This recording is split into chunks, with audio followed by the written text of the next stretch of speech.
La crisis del COVID-19 ha provocado que la literatura refleje preocupaciones, alertas, sentimientos de ansiedad e incertidumbres. Asimismo, la industria editorial hoy en día se enfrenta a grandes desafíos y tiene la obligación de transformarse en base a las nuevas propuestas digitales, los cambios en los hábitos de consumo y la situación económica de sus lectores.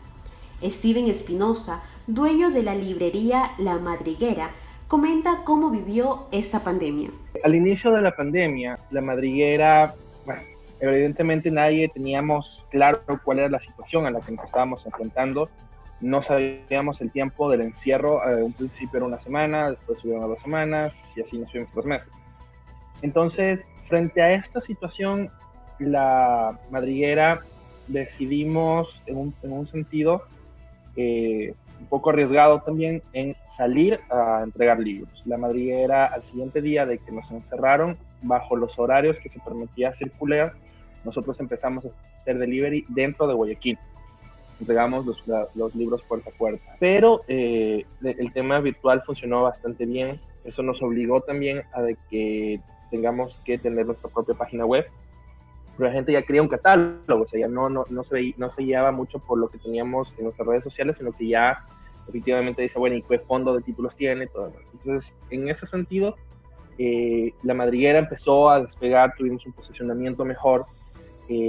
Fue bastante interesante la dinámica que hubo dentro del consumo literario durante los tiempos de pandemia. La cuarentena ha obligado a permanecer en las casas, lo cual ha provocado variaciones tanto en editoriales, librerías, escritores y lectores.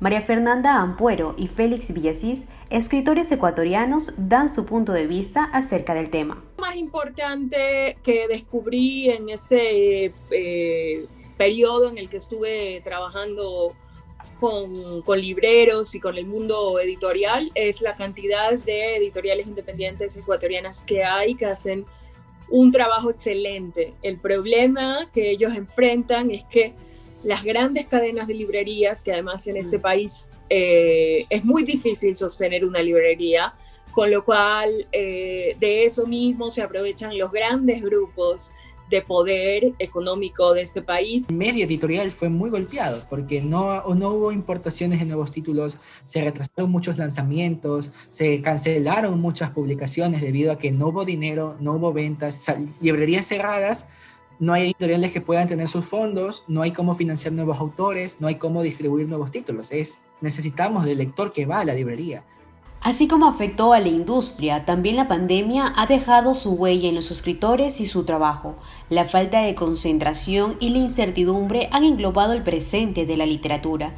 Verónica Cuello y Ernesto Carrión hablan de su experiencia en este año. Por ejemplo, me costaba leer. Eso me costaba mucho. Yo leo bastantísimo y eso este año me ha costado muchísimo leer. Y en la pandemia que mucha gente empezó a leer, a mí me costaba muchísimo leer, pero escribir me venía bien porque era una forma de distraerme de lo que estaba pasando y poder enfocarme en eso. Pensé al principio pensé como que no tiene ningún sentido escribir, de verdad, cuando está pasando algo tan terrible, ¿no? Sin embargo, la literatura, si algo nos ha enseñado es que está precisamente en estos momentos aparece para darnos la mano, para ayudarnos a pasar espacios de dolor, de pérdida, ¿no? Y para darnos otra perspectiva, ¿no? Por ejemplo, escribí también un texto poético bastante largo con respecto a lo que ocurrió en Guayaquil. Entonces, sí, de alguna forma, a pesar de que por semanas pensaba y decía, bueno, se puede escribir en una situación así, que lo que demuestra es que para qué la literatura, por decirlo así. Sin embargo, la necesidad misma de sobrevivir, por decirlo así, y de llevar el día a día, te regresa a los libros, ¿no? La literatura ha destacado por forjar la capacidad creativa que hay en el ser humano, al imaginar solamente con las palabras los diversos escenarios, sean reales o no. Este 2020 sin duda ha marcado a la literatura. Es así que cada libro, escritor y lector se ha adaptado. Estos ajustes han llevado a que todos los eventos, ferias, publicaciones del mundo literario sean de manera virtual. Las ventas de los libros se tomen la internet y los escritores se apoderen de las redes sociales para poder tener una interacción más amena con la comunidad lectora.